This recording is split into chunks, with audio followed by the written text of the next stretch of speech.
So finally, West Indies versus South Africa, the two-match test series has come to an end. It was a very exciting test series. First coming to the first test, I think initially it was South Africa who batted first. I think Tony D Zorzi, he's a good find as an opening batsman. I think somebody who's has the ability to score quickly at the top. He has that intent and that intent to drive the ball early and look to score quick. I think that you need that kind of an opener in test matches who can get you those quick fire runs along with being technically so good. I think Tony D Zorzi is a good find there. And I think Tristan Stubbs, he's again shown amazing temperament and he has shown bits and pieces of potential, but he has not been able to convert his starts. I think he has a weakness on that fourth stump line. Trying to like he goes poking at the ball sometimes. I think he gets very lazy. He shows lazy footwork. He has to work on that. But again, we have a promising youngster again. So this youngster South African side, we have David Bedingham, who has shown again. He has again had a lot of good starts, but hasn't converted. And then we have Kyle Vereen as well.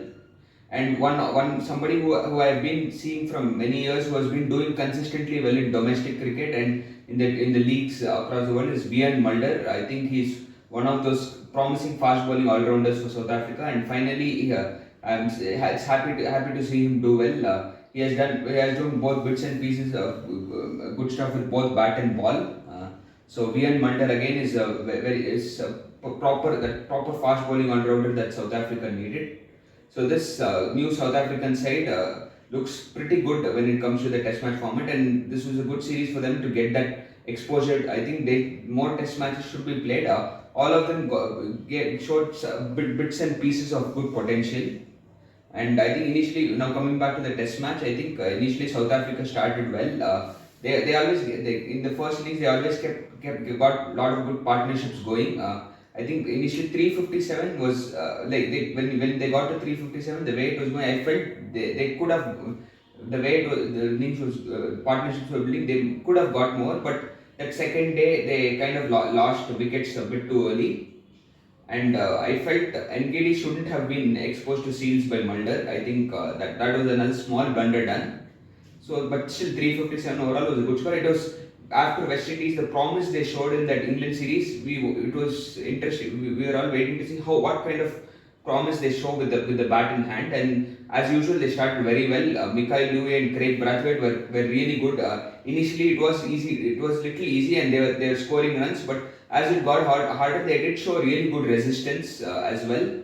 But then once they lost their way, I think around the 70, Mikael Louis was dismissed, and then Craig Brathwaite, he was looking very good. He got run out unnecessarily, and Kiasi Karti as well. The top three were looking very very good. They had such potential starts. Around 35 to 40 runs, and correctly when they were up for the big innings, they threw it away.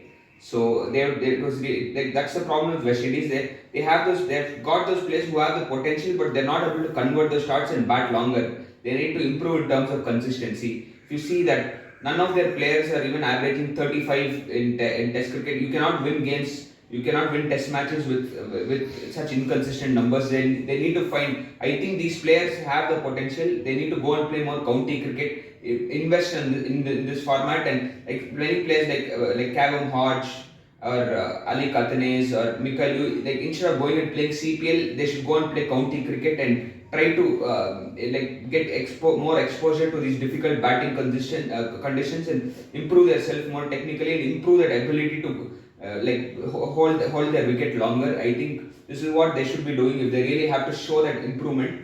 And again, everyone, like even Kavem Hodge, 25 of 90, everyone looked good at a point, but they are not able to convert and play that big innings. That is what West Indies missed out, and they kind of lost their way from 109 for one.